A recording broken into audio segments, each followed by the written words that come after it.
Welcome to the What to Read Next podcast. In this podcast, your host, Lori Amin, will interview published authors to chat about their work, journey to getting published, and their book recommendations. If you share a passion for books and always looking for your next read, then join us. Hi, Kerri. Welcome to What to Read Next podcast. Hey, thank you so much for having me. I really appreciate it. I'm so excited to chat with you. Tell us a little bit about yourself. A little bit about me. Well, I am a writer and I lived outside of Boston, Massachusetts in a lovely suburb.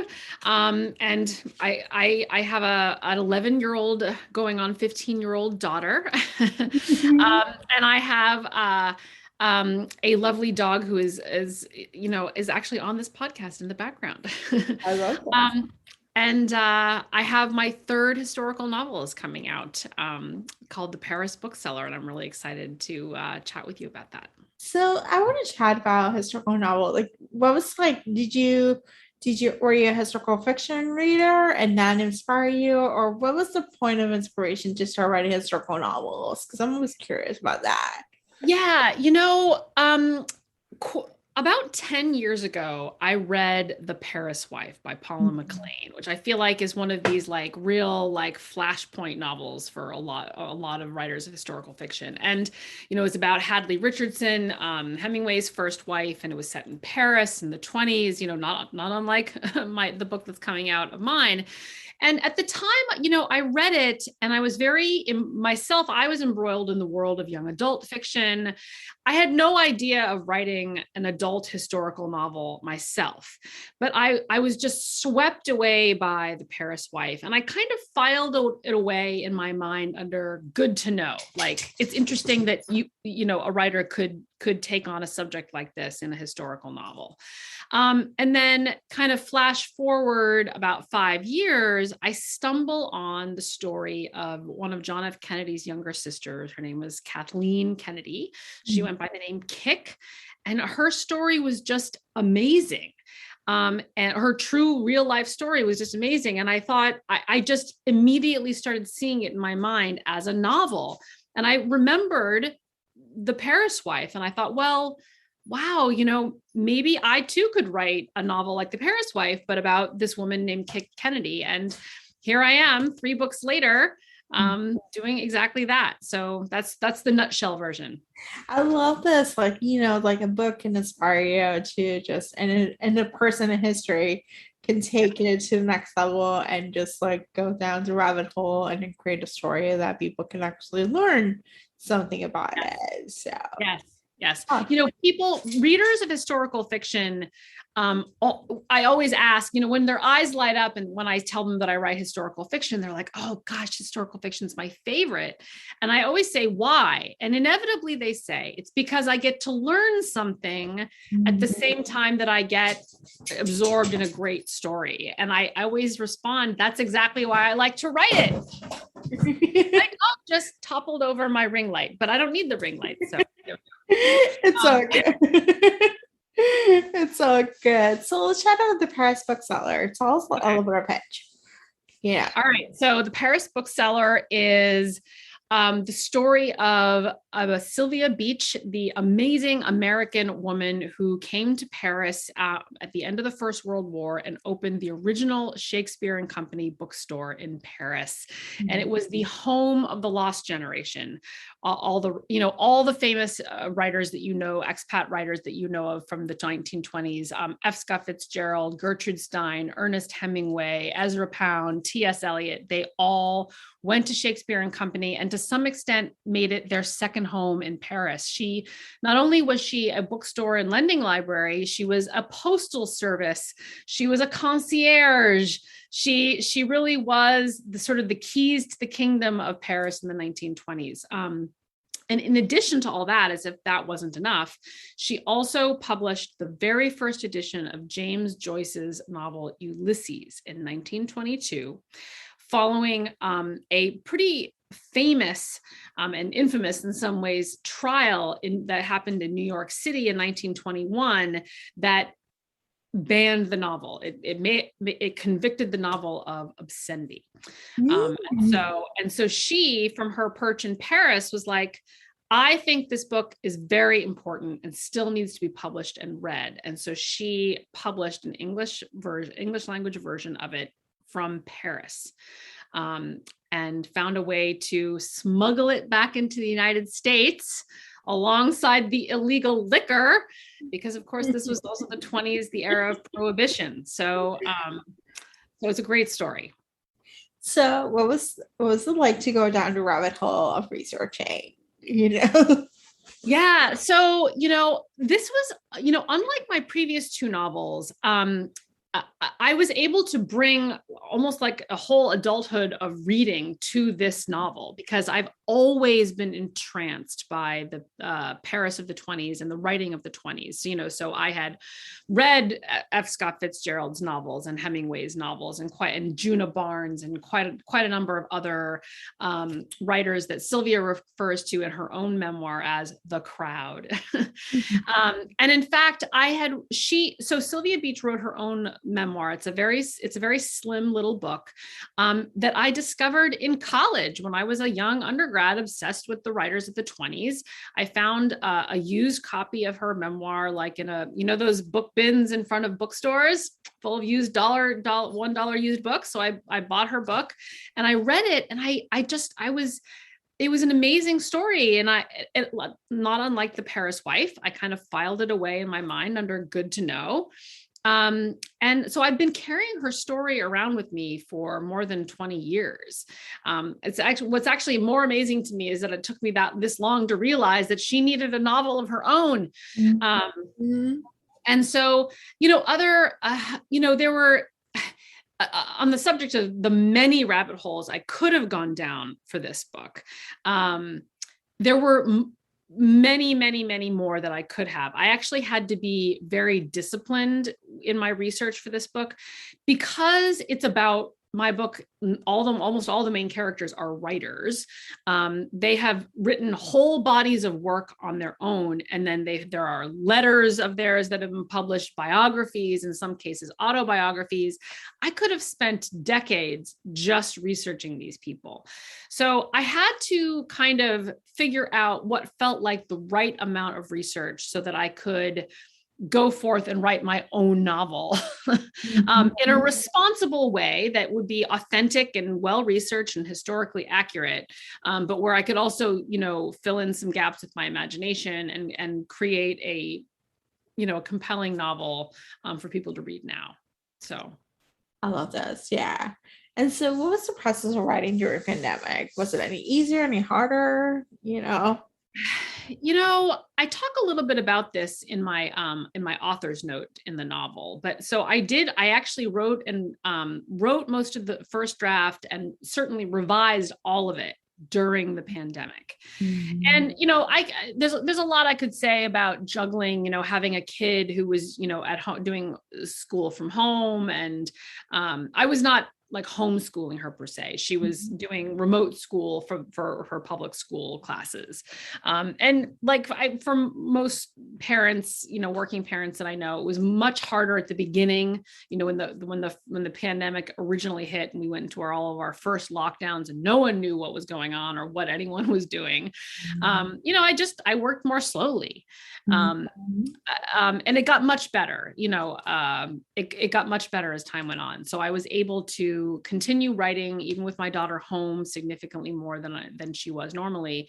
But, I think one of the amazing and wonderful things about the pandemic for this particular book was the fact that I was writing about this world famous and world changing independent bookstore at the same time that independent bookstores all over the world and our country were changing book selling because of the pandemic. And so I had this like enormous affection. I mean, I've always had affection for independent bookstores. I worked in an independent bookstore when I first graduated from college and I was writing my very first novel. So I've always, and obviously I have a fondness for Shakespeare and Company. I saw, booksellers all over rise to the occasion of this pandemic and figure out ways of putting their book selling online, their events online, their book clubs online, and really transforming the whole landscape of books and book selling, this 100 years after my book takes place. So that was really kind of inspiring in the background for me as I was writing this book. I like the parallel in some ways. It's like a shifting, the shift that happens, 100 years later, Yeah. That was another funny thing, sort of like not related to books and book selling, but like in my novel, no spoilers, this isn't a big spoiler. There's an interesting way in which the post office gets used in my novel as an instrument of censorship. And there we were 100 years later with the post office getting blamed for election problems. And I just thought to myself, gosh, the poor post office, they were just designed to deliver the mail. Yeah. Anyway, but that was another sort of funny, like never would have predicted kind of resonance with what was happening 100 years ago that I was writing about in my novel, that I was living through this sort of like latter day post office crisis. Yeah. Oh my gosh. Yeah. I just realized, I was like, yeah, the post office, it feels like 2020, 2021 are like one continuous year. And I have like no sense of time or what happened a year ago, because they're all the same, it all mixed together. And I forgot that we had the elections, It's really, really true. I mean, you remember at the end of 2020 when like all like the, all of the like the dumpster fire memes and like we're finally getting rid of 2020 and 2021 was going to have to be better. And surely it has been better. Vaccine, certainly it's better. But to your point, there's been a lot of bleed. Yeah. So it'll be interesting to see what the end of 2021 kind of like meme become. Yeah. We'll see. By the time this airs, we'll know what new meme. That's true. That's true. All right. So let's chat book recommendations. Do you have any books that you recommend our listeners to pick up? Yeah, so I took a little bit of a different angle on this question, which I hope will be fun. I am a huge audiobook listener. Yes. As I mentioned, as my dog took down my ring light earlier, and so I walked my dog a lot. And once I realized at some point that I could use this as an opportunity to read. And to those listeners out there who are wondering, is audiobook listening really reading? Yes. It is 100%. I endorse audiobook listening completely. And so, by the way, does Stephen King. He wrote a wonderful book on writing in which he talks about being a devoted audiobook listener. So I thought I would talk about a few of my favorite recent audiobooks and that are, I think, I did not read them with my eyeballs, but I know that they would be just as good if you were to read them with your eyeballs as opposed to your ears. But I think that they were kind of especially good audiobooks. So I'm going to start with one by Stephen Rowley called The Guncle. It came out this summer, and it is just like a charming and poignant story of a gay uncle, hence The Guncle. I have a guncle of my own, as a side note, who winds up spending the summer with his his niece and nephew, his brother's children, following a kind of sort of a double-barreled family tragedy. No spoilers, but I think one of the things that made The Guncle as an audiobook especially great is the fact that Stephen, the author, read it. Really? Yes. Oh my gosh. And I have to admit, so I know Stephen. Stephen and I have been on a few panels together recently because a previous novel of each of ours involved the Kennedys. He wrote a novel called The Editor that was about one of the main, Jackie Kennedy was one of the main characters. And I, as I was talking about earlier, I wrote about Kick Kennedy. So he and I kind of got to know each other through our Kennedy connection. And I was so excited when the Guncle came out. It just looked fabulous. And so I listened to it and I just absolutely fell in love with it. And he reads it and he just does a remarkable job. And, you know, I feel like I'm a pretty jaded audiobook listener at this point. Like really the reader really makes a big difference in your enjoyment of the audiobook. And so I was worried. I was like, oh, an author reading it, but he just like absolutely hit it out of the park. I mean, it's absolutely terrific. And I feel also like the fact that he was the author reading it, it lent a certain authority to the audiobook. It's, you know, he got to read it with his own intention in the inflections and in the exclamations and all of that. So I thought it was really, really, really well done. I see you nodding. I others of us can't see, we can see each other, but like, have you also read the Guncle? The Guncle has been mentioned so many times because it deals with grief and it deals with like just this, you know, setting. And I'm like, now I'm thinking like, now you mentioned there's an author reading the book, and I'm like, I just need to check if my library has it. If not, I'll buy it, you know, because it's gonna be my next book, like tonight, you know. Yeah, it's really great. And as we're entering colder months, it's set in Palm Springs in the summer. So it's all sparkling pools and like caftans, and it's a great winter escape kind of novel too. So I endorse it on that level also. Yes. Okay, so another terrific book that was also just a special audiobook is Daisy Jones and the Six. Yes. By Tara Jenkins. Have you listened to it? Yeah. I was full cost audio, and I listened. I read it like a couple times, and just it's getting better and better, you know. Yeah, I believe it. And you know, they're making it into a movie and I can't wait to see the movie.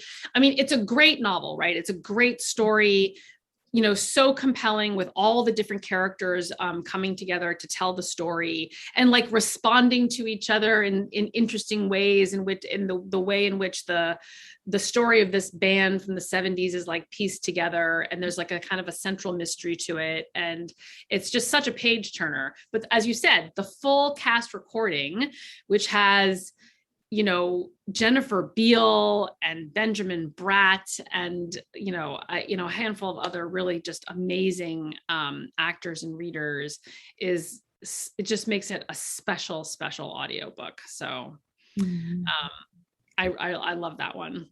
Yes, that's a great one. Yeah. And then, you know, another one that I thought was a great audiobook was Born a Crime by Trevor Noah. Which is a memoir that he himself, this is another one. He wrote the book and he did the audio recording. But I guess this one's a little less surprising than the fact that Stephen Rowley read his own, because I don't think of Stephen as an actor, but like obviously, you know, Trevor Noah is an entertainer. But again, I mean, he's a gifted entertainer, and I'm not a big late night television watcher, so I had barely heard of him before I listened to his audiobook. And so I learned, you know, talk about a book where you learn a lot while getting like swept up in an amazing, like in his case, true story. I learned, he's from South Africa. I learned so much about South Africa and apartheid and the effects of it, you know, on many generations of people living there. It was really a remarkable book. And on top of all of that, it was so moving. And the fact that he's an entertainer, you know, he's able to kind of pair humor and tragedy in the book in a really unique and effective way. And the way he reads it just builds on that.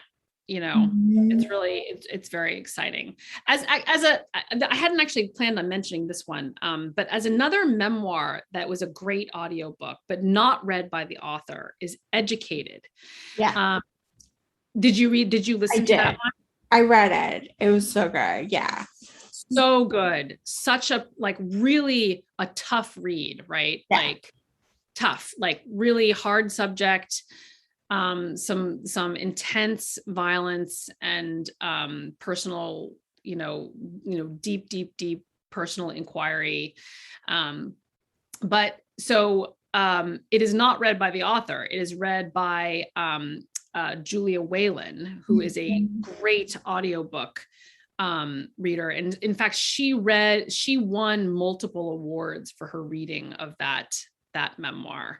So that's sort of an interesting, I listened to that not long after Born a Crime. And that was an interesting sort of contrast for me, like, two memoirs, one read by the author and the other read by someone else, but both equally effective. I gotta say, for audiobooks, memoirs do really well because you could just be immersed with someone's story and someone's life. And sometimes it's a good way to just, if you're new to audiobooks, memoirs, nonfiction is a good start. And then you build into fiction, Yeah. What are some of your favorite memoir audiobooks? So I like celebrity memoirs. I have to admit, like any juicy Hollywood kind of like you're trying to figure out who this person is. I have to tell you, they're a delight just to do, especially comedians. Like you get a sense of like who they are beyond just the stuff they're sharing. Sure. So I did like Casey Wilson's The Wreckage of My Past. I listened to that one recently and it was really good. Like I can't identify with certain parts, and I was like, you're just like us, celebrity. Yeah. Tiffany Haddish, The Last Black Unicorn is hilarious. These are great titles. Yeah, so she basically there's a story about Will and Jada Smith, how she bought a Groupon, and so they joined her with a Groupon, like she's just like us, and to go for a Swamp Thing. They were like, they didn't know what a Groupon was. She's like, a Groupon. Like she's like, they're so rich, they don't know what a Groupon is. So that was delightful. And then just like I would say Mindy Kaling's, I think she has a couple of short stories, but Jessica Simpson actually has a really good memoir. I've heard this about hers. That it's really supposed to be terrific. Have you read the Chelsea Handler one? Yes. I read Chelsea Handler's, most of them. Most of her books are funny. They're definitely irreverent and they're funny. Yeah. But yeah. Did you listen to that one or did you read it? I think I read Chelsea Handler, so I read it. I listened to Jessica, I listened to Tiffany, and I listened to Casey. Because I'm Do like, they read their own? Huh? Do they read their own? Yeah. Okay.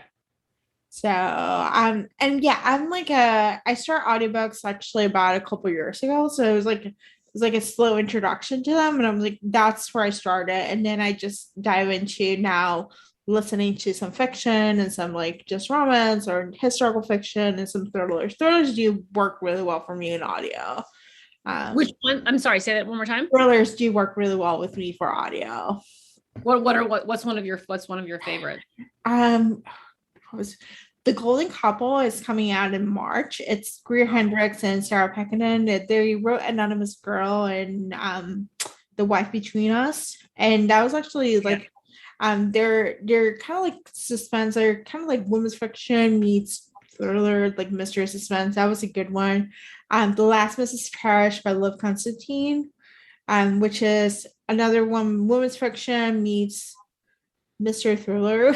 Yeah. So what about, did you listen to Janelle Brown's Pretty Things? That was also a very good audiobook. No, but I need to. I'll throw that in as a bonus. Yeah. So and then I just borrowed the last thing he saved, Laura Dave's new mystery thriller. Oh yes. So I just borrowed that one. So that's like my after the uncle, that's gonna be my next one. So these are great suggestions. I always like getting suggestions. In fact, I'll be honest, like Daisy Jones and the Six and Born a Crime were two audiobooks that were recommended to me by my another historical novelist friend named Elise Hooper, who also listens to a lot of audiobooks. And she was like, these are really, like, if you're going to listen to them, it's almost better to listen to them than to read them because they're so well read. Yeah. I'll offer one, or if I have time, two more. So this one is one, it's historical fiction. It's also definitely literary fiction. And sometimes I worry about literary, capital L, capital F, fiction, that it might feel slower in audiobook. Although I have no actual evidence of that.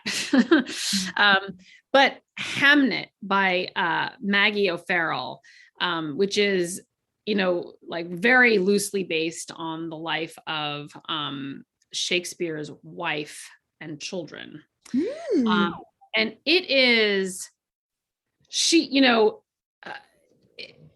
it's a fabulous book, and it is so beautifully written and beautifully read. In fact, let me just, I actually don't know off the top of my head the name of the audiobook listener, but the reader, let me just read her. So her name was Elle Potter is the name of the reader. She's British, and she just has the most lovely accent that she reads the book in. And she does voices but they're subtle. And it's just, I listened to it in like the dead of winter last winter, walking my dog like on the ice. And it was so great. I mean, the lyricism of Maggie O'Farrell's prose really beautifully comes across in the way it's read. And I think, it was great. It was a great audiobook. And another one, so this is my last one that I thought was a terrific audiobook, but it was sort of, I think sort of a high risk audiobook. I mean, obviously it was going to be made into an audiobook, which was Eleanor Oliphant is Completely Fine. Yeah. Have you read that one? I read the book. I did not listen to it. So tell me about the audiobook. Yeah. So because the book is so voicey, right? And first person, it's this deep dive into the psychology of Eleanor Oliphant, right? And so I as I was listening to it, I found, and it was great. It was a great audiobook. Like, the reader seemed, I don't know what else the reader has done. This is another one where I had to remind myself of the audio book reader. Kathleen McCarran is the name of the reader, and the author's name is Gail Honeyman. And so I found myself wondering, I wonder what the author thought of this audio recording, because again, the novel is so voice driven. It's so much about who Eleanor is. Like, God, if like she wasn't thrilled with the audiobook reader. And it was funny. I was talking to a friend of mine who's a big reader who had just read it and had gone to an event. This is before the pandemic, gone to an event with the author, and someone asked her this very question: what did you think of the audiobook reader? And Gail Honeyman said, she's great. It was a ringing endorsement. Yeah. And I thought to myself, well, phew, for both of them. Right. Yeah. And also I felt like that was one where I really felt like my listening to the book was truly an authentic reading, right? Because even the author felt that the reader really embodied this character that she had invented, which I think is not an easy thing. And it would be easy for a writer to feel really protective of a character like Eleanor Oliphant, right? Like she's so specific. Yeah. Anyway, so those are my recommendations that I think are great novels that if you want to read them in, with your eyeballs, or if you want to listen to them, I think that they're especially kind of magical audiobooks. I love this. And I love audiobook recommendations, especially for podcast listeners, because it's a great bridge, to get your reading done while listening to an audiobook. So yes, for sure. I actually didn't think about that, but 100%. Yeah. We're all out there listening, as we're walking dogs or folding laundry or making dinner or, whatever. Like there are so many times. What are some of your favorite times to like listen to audiobooks? At work. So I work from home, and I have a lot of tasks that are just you just have to just data or do this or do that. And I'm like, I just put an audiobook and I just get lost in the story. It's like my favorite way to just, get work done and just get to focus. That's fun. Yeah. So, and you just walk your dog and do all the other stuff. I do all the other stuff. Yeah. I mean, like, again, anything that doesn't require too much of my brain, I like to have an audiobook on in the background. And I do listen to some podcasts. There are so many wonderful podcasts. And just like there are so many wonderful audiobooks, but yeah. I am a very slow reader. Like, eyeball reader. So once I realized that audiobooks were kind of a thing that I could do to increase the amount of reading that I did, I really seized on it. I started listening to audiobooks. I feel like we're living through a real golden age of like audiobooks right now. Like they've become so popular. I think partly because of podcasts. People are just listening all the time now.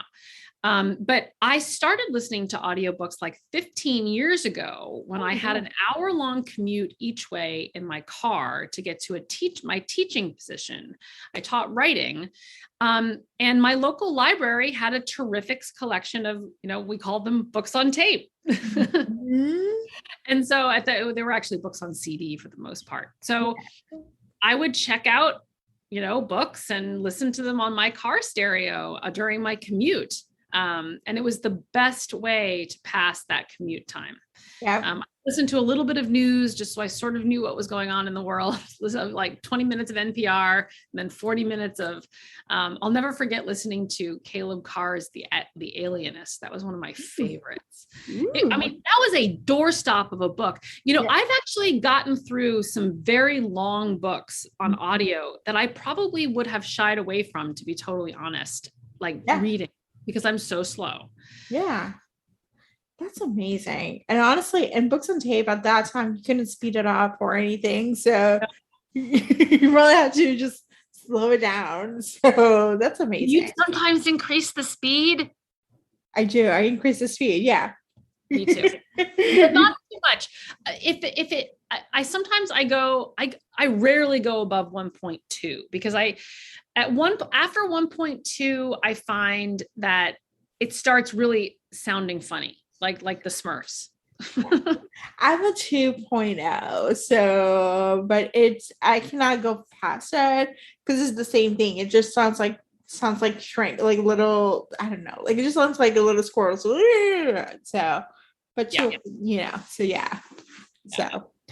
awesome. Well, tell us where we can find you online. Oh, okay. Well, so my favorite place to be online is Instagram. I'm very active on Instagram. I am also on Facebook. On Facebook and Instagram, my handle is the same. It's Kerri Maher Writer. So KerriMaherWriter. Wow, that was a mouthful. But Kerri Maher Writer on Facebook and Instagram. I also have a website, kerrimaher.com, and I have a newsletter that you can subscribe to through my website and the contact link. And so those are all great ways to connect with me. And I love connecting with people and readers. It's like my favorite, it's so cool when readers reach out and say something about the book or take a picture of themselves reading the book or respond to something that I've posted about research that I'm doing or whatever. I think that's, writing. I feel like writers say this all the time, but you can never say it enough. It's like, it's a lonely thing. There's no water cooler. And so social media really is like the water cooler, we get to interact with, the people who love it like we love it. Yeah, that is very true. So thank you, Kerri, for being on the show. Thank you so much for having me. This was really fun chatting with you. If you enjoyed this podcast, feel free to share with friends, subscribe, rate, and review the show. This is the easiest way to support the podcast. Today's episode's partner is Libra FM. If you're an audiobook listener, then you should add Libro FM as your go-to source for paid audiobooks. Libro FM makes it possible for you to buy audiobooks through your local bookstore. Memberships start at $14.95, and they also have great sales for women's audiobooks each month for $3.99, thanks to the Kiss Club. To sign up for Libro FM, please visit whattoreadnextblog.com/LibroFM.